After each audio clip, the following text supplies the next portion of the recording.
After years of hard work, Lakewood High's plant chamber experiment is finally just a few miles away from the Kennedy Space Center, the Cape Canaveral Air Force Station, and one step closer to orbit.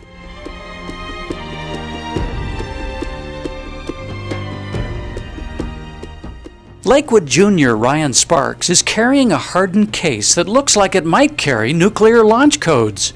But inside is the student-designed and produced hydrofuge.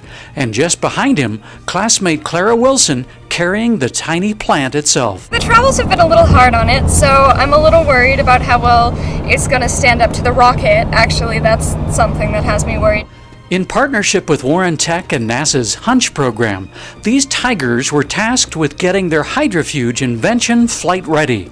And if it works, their gadget could lead to space-based vegetable gardening. I said it's really cool because one of the things that astronauts don't have right now is fresh food in space. Now, we got folks at KSC working on it and others, but just the psychological aspect when you're away from planet Earth for a long period of time, being able to see a plant grow, there's a calming, warming factor about that, taking part of your environment with you. I love the hydrofuge in this project and everything, but we've been working on it a long time, not just our team, but other teams too. And it's time for it to to move on. So I'm super excited that we're getting this opportunity. What are you doing?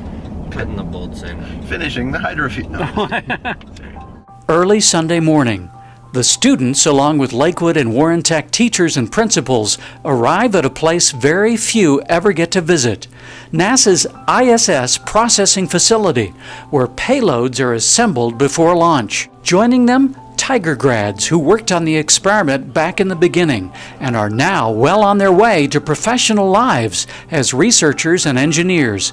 It's one day until launch. It's been a pretty incredible experience. It's a bit surreal to watch it actually come to fruition. It was kind of a urban legend almost.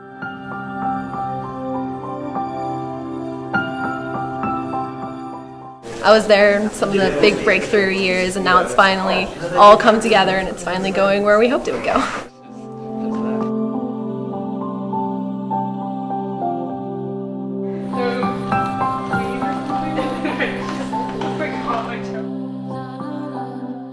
Something that I worked on is going to the International Space Station is just a really exciting thing to have been involved with.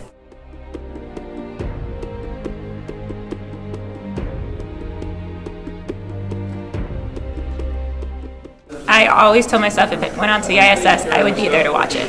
And so this is me fulfilling that promise to myself. NASA gives these Jeffco Rocketeers the VIP treatment, including some behind-the-scenes time with scientists who are doing real-time work with data from experiments already circling the Earth, just as theirs will if everything goes as planned.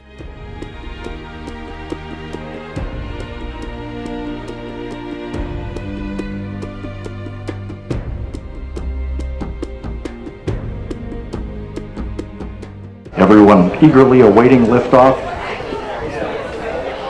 of the Commercial Resupply Services Mission 6, CRS-6, to the International Space Station a little more than 30 minutes from now. It's a quick bus trip out to a NASA building overlooking Launch Pad 40 on a windy, cloudy Monday. The sense of history is overwhelming, as is the anticipation, knowing that the student hydrofuge has been loaded onto a Dragon cargo capsule high atop a SpaceX rocket.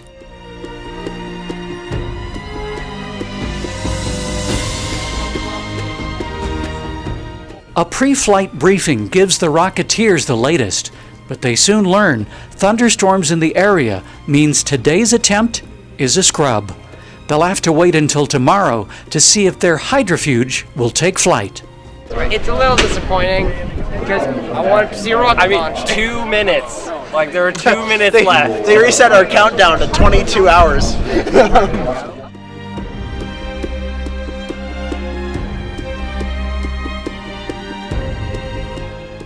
I'm bummed. I really wanted to see it go up today. That would have been really cool. So once again, tomorrow's liftoff time will be 4:10 p.m. Eastern Time with a 50% chance of favorable weather. One little setback, but it's not a game buster.